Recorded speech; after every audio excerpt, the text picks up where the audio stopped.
आज का पहला पाठ प्राज्ञा ग्रंथ अध्याय 2 पद संख्याएं 1, 12 से 22।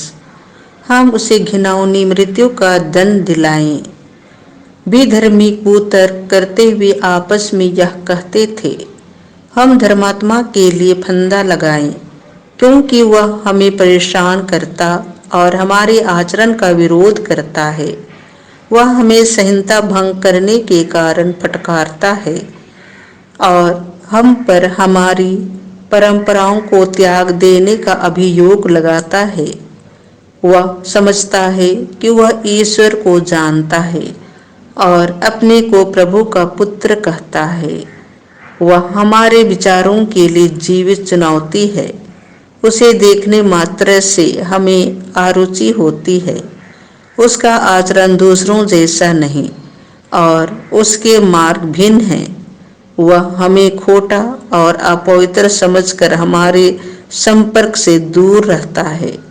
वह धर्मियों की अंतगति को सौभाग्यशाली बताता और शेखी मारता है कि ईश्वर उसका पिता है।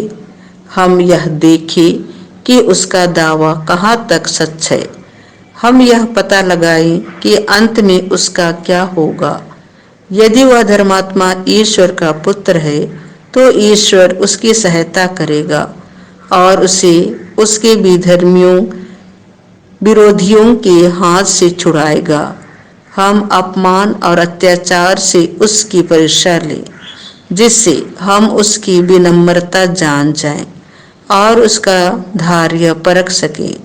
हम उसे घिनौनी मृत्यु का दंड दिलाएं, क्योंकि उसका दावा है कि वह सुरक्षित ही रहेगा।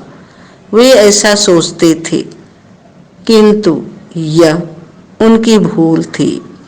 उनकी दुष्टता ने उन्हें अंधा बना दिया था।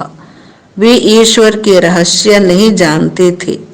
वे ना तो धार्मिकता के प्रतिफल में विश्वास करते थे और न धर्मात्माओं के पुरस्कार में। यह प्रभु की वाणी है। संत यूहन्ना के अनुसार पवित्र सुसमाचार अध्याय 7 पद संख्याएं 1 से 2, 10, 25 से 30। वे उन्हें गिरफ्तार करना चाहते थे, किंतु अब तक उनका समय नहीं आया था। उस समय यीशु गलीलिया में भी घूमते थे। वह यहूदिया में घूमना नहीं चाहते थे, क्योंकि यहूदी उन्हें मार डालने की ताक में रहते थे। यहूदियों का शिविर पर्व निकट था। जब यीशु के भाई पर्व के लिए जा चुके थे, तो वह भी प्रकट रूप में नहीं, बल्कि जैसे गुप्त रूप में पर्व के लिए चल पड़े। कुछ यरूशलेम निवासी यह कहने लगे, क्या यह वही नहीं है जिसे हमारे नेता मार डालने की ताक में रहते हैं?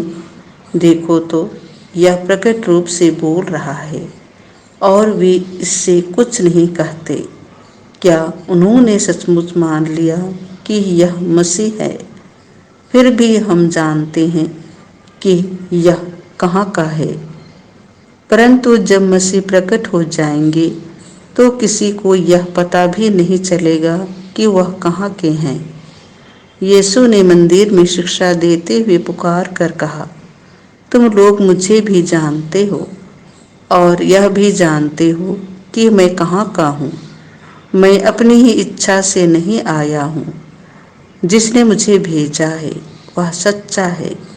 तुम लोग उसे नहीं जानते, मैं उसे जानता हूँ, क्योंकि मैं उसके यहाँ से आया हूँ और उसी ने मुझे भेजा है।